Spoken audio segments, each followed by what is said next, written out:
Assalamualaikum warahmatullahi wabarakatuh. Selamat pagi anak-anak. Bagaimana kabarnya hari ini? Semoga anak-anak selalu dalam keadaan sehat walafiat.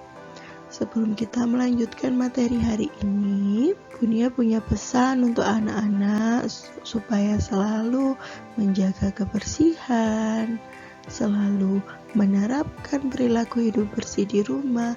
Jangan lupa cuci tangan dan selalu pakai masker kalau anak-anak berada di luar rumah. Hari ini kita melanjutkan materi yaitu tema 1, subtema 4, hidup rukun di masyarakat, pembelajaran 3 sampai dengan 6. Sebelum kita mulai pembelajaran hari ini, kita berdoa dulu menurut agama dan keyakinan masing-masing. Berdoa mulai. Selesai. Mari kita belajar. Anak-anak, di sini ada sebuah cerita. Tolong disimak bersama ya. Warga di lingkungan rumah Udin sedang bergotong royong. Ibu-ibu menyiapkan makanan dan minuman. Anak-anak ikut membantu. Ada anak yang membantu membersihkan sampah. Ada juga anak yang membantu menyajikan makanan. Semua tampak rukun dan gembira. Selanjutnya, coba perhatikan percakapan gambar berikut. Di sini ada 4 gambar. Gambar pertama adalah percakapan Siti dan ibunya.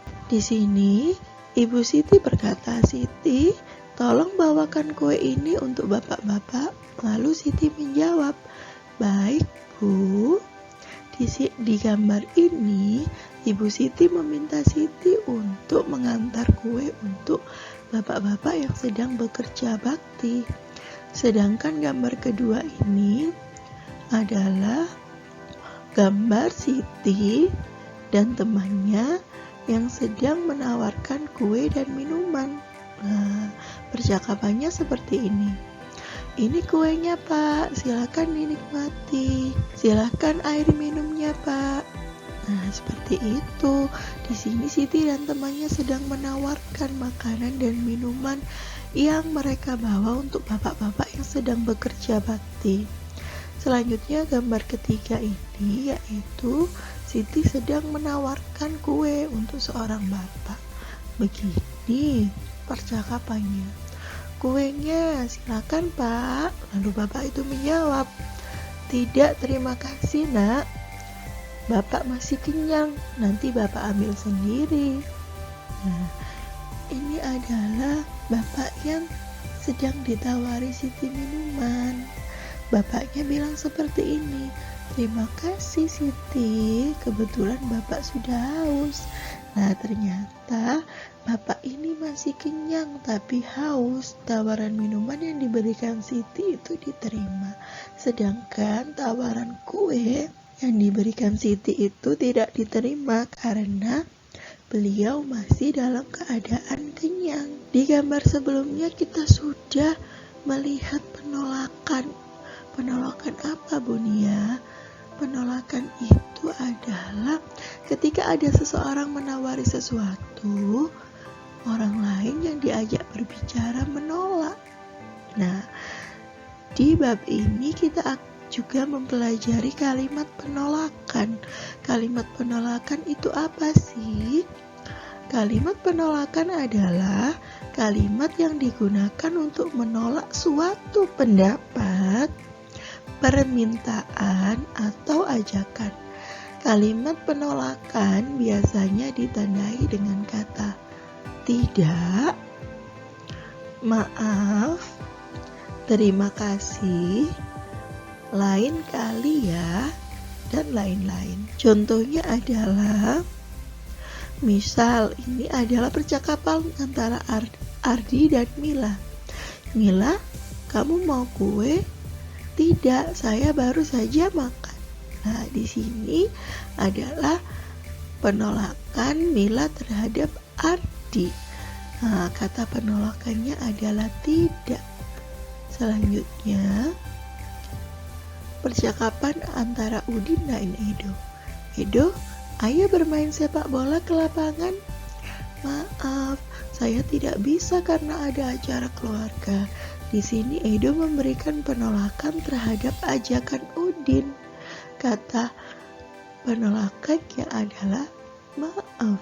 Selanjutnya, perhatikan gambar percakapan di bawah ini.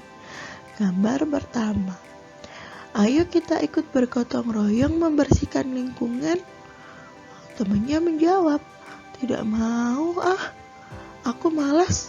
Bekerja bakti itu melelahkan. Nah, jadi gambar pertama ini adalah contoh kalimat penolakan yang tidak dapat menjaga kerukunan. Kenapa Bu Nia kok tidak dapat menjaga kerukunan? Karena jawaban dari penolakan itu bersifat menyakiti hati atau agak keras. Coba disimak kata-katanya. Tidak mau Nah, itu contoh kalimat penolakan yang sedikit bersifat keras, apalagi ditambah seperti ini, aku malas, bekerja bakti itu melelahkan. Nah, nanti teman yang mengajak tadi bisa saja sakit hati. Yang gambar kedua ini, ayo kita ikut bergotong royong membersihkan lingkungan. Lalu dijawab temannya, maaf, saya tidak bisa ikut bekerja bakti karena ada keperluan mendadak. Nah, gambar kedua ini contoh kalimat penolakan yang dapat menjaga kerukunan. Nah, bisa kita bedakan ya anak-anak, gambar 1 dan gambar 2 ini contoh kalimat penolakan yang tidak dapat menjaga kerukunan, sedangkan yang bawah ini dapat menjaga kerukunan karena tutur katanya lebih sopan, lebih lembut, sehingga orang yang mengajak kita ini lebih bisa menerima keputusan penolakan kalian. Jadi anak-anak kalau diajak temannya atau orang tua atau orang lain, lebih baik anak-anak menggunakan kata-kata dan bahasa yang sopan. Ini ada sebuah percakapan. Coba anak-anak simak percakapan berikut. Coba ini adalah percakapan antara Made dan Udin. Made, ayo kita berolahraga bersama di lapangan. Maaf Din, kali ini aku tidak ikut berolahraga. Tidak apa-apa Made, apakah kamu akan pergi ke suatu tempat? Betul Din, aku akan mengunjungi paman bersama keluargaku. Baiklah, selamat bersenang-senang. Terima kasih Udin. Nah, itu juga adalah percakapan yang bisa meningkatkan kerukunan. Di situ juga ada kalimat penolakan. Kalimat penolakan dalam percakapan di atas adalah, maaf Din, kali ini aku tidak ikut berolahraga. Kata penolakannya adalah maaf. Assalamualaikum anak-anak. Hari ini Bu Nia akan menerangkan materi tentang operasi hitung campuran. Di sini Bu Nia ada 2 contoh soal. Yang pertama, 156 ditambah 123. Jadi kita mengerjakan 2 operasi dulu, 2 operasi hitung dulu. Yang ini penjumlahan. Kita jumlahkan dulu. 156 ditambah 123.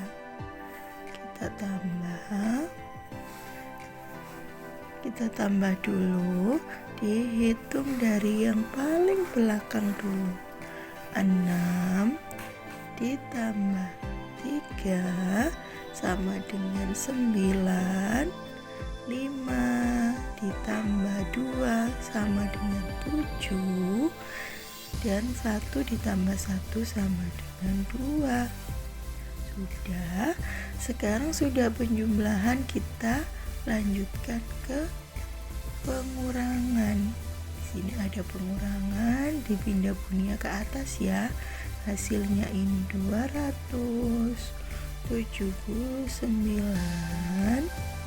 diambil dengan 148. Kita ambil hasilnya, dihitung dari belakang, jangan lupa. 9 diambil 8 sama dengan 1, 7 diambil 4 sama dengan 3, dan 2 diambil 1 sama dengan 1.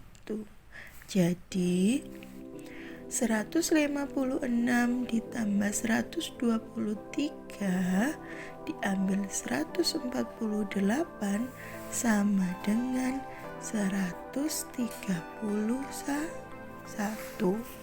Paham ya anak-anak? Kita lanjutkan soal berikutnya. Soal berikutnya ini pengurangan terlebih dahulu. Tidak apa-apa, kita kurangkan dulu. Setelah kita kurangkan, hasilnya baru kita jumlah. 261 diambil 123. Kita ambil di sini, dihitung dari yang mulai belakang dulu. 1 diambil 3. Kira-kira bisa apa enggak ya? Kalau tidak bisa, kita pinjam dari 6. Kita pinjam dari 6 jadinya 11. 11 diambil 3 sama dengan 8. Sudah, karena 6 sudah dipinjam 1, tinggal 5. 5 diambil 2 sama dengan 3. 2 diambil 1 sama dengan 1. Hasilnya kita pindahkan ke sini. 138 diambil 150. Kita tambah ya yang ini. Setelah ditambah, kita hitung lagi dari belakang. 8 ditambah 0 sama dengan 8. 3 ditambah 5 sama dengan 8. 1 tambah 1 sama dengan 2. Jadi 261 diambil 123 ditambah 150 sama dengan 288. Sampai di sini paham ya anak-anak? Selanjutnya, beri tanda centang pada kolom yang tepat. Apakah sikap-sikap berikut ini sesuai atau tidak sesuai sila ketiga Pancasila? Sila ketiga bunyinya apa anak-anak? Persatuan Indonesia. Jadi ini sikap yang menunjukkan kebersamaan, cinta tanah air, dan sebagainya ya. Ayo kita lihat yang nomor 1, melakukan ronda menjaga keamanan bersama-sama. Sesuai apa tidak ya?